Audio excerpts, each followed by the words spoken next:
कभी कभी बेजुबान पर्वत बोलते हैं और जब ये बोलते हैं तो सिर्फ आवाज नहीं निकलती, सिस्टम की चुप्पी उजागर होती है। 1982 के फिल्म के गीतों में लिखी ये पंक्तियां आज अरावली की पहाड़ियों में हकीकत बन चुकी है। फर्क बस इतना है कि आज ये पहाड़ गा नहीं रहे, ये करा रहे हैं। खनन, अवैध निर्माण और विकास के नाम पर की गई लूट ने अरावली को इस हालत में पहुंचा दिया कि अब सवाल प्रकृति का नहीं, हमारे भविष्य का। अरावली सिर्फ पहाड़ नहीं है, ये दिल्ली एनसीआर और पश्चिम भारत की लाइफलाइन है।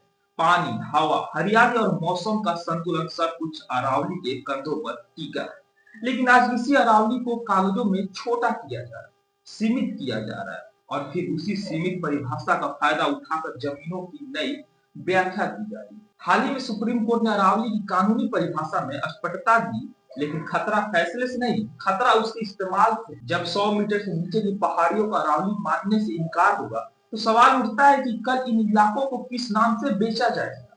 यह फैसला कानून की भाषा में सही हो सकता है, लेकिन प्रशासन की नीयत पर सबसे बड़ा टेस्ट है, क्योंकि अब तय सरकारें करेंगी कि कौन सा इलाका जंगल है और कौन सा राजस्व भूमि।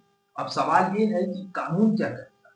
सवाल यह है कि कानून का फायदा किसे मिलेगा, क्या पर्यावरण को या रियल एस्टेट माफिया को, क्या आने वाली पीढ़ी को या मौजूदा सत्ता की सुविधा को। अरावली दुनिया की सबसे पुरानी पर्वत श्रृंखलाओं में से एक है। 2 अरब साल पुरानी ये पर्वतमाला गुजरात से लेकर दिल्ली तक फैली है और रेगिस्तान को रोकने की दीवार बनकर खड़ी है। यही पहाड़ भूजल रिचार्ज करती है, बारिश की पानी को जमीन में उतारते हैं और हवा को साफ रखते हैं। रिसर्च बताती है कि अरावली हर साल लाखों लीटर भूजल रिचार्ज करती है।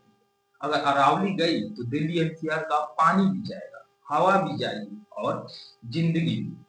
यहाँ भेड़िए हैं, कैराकल है, लोमड़ी है, लकड़बग्घे हैं, ऐसी प्रजातियां जो हमारे विकास के शोर में दबती जा रही है। ये सिर्फ जानवर नहीं, ये संकेत है कि प्रकृति अभी जिंदा है। लेकिन सवाल ये है कि क्या हम उसे जिंदा रहने देंगे। आज यह वीडियो देखकर सिर्फ सहानुभूति जताना काफी नहीं है।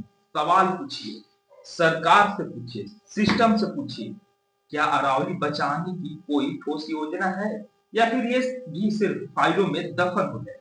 अगर आप मानते हैं कि अरावली बचेगी तो भविष्य बचेगा, तो नीचे कमेंट में साफ लिखिए कि अरावली को कैसे बचाया जाना चाहिए और किसकी जिम्मेदारी तय होनी चाहिए। आपकी आवाज अगर आज नहीं उठी तो कल शायद बोलने के लिए पानी और हवा दोनों नहीं।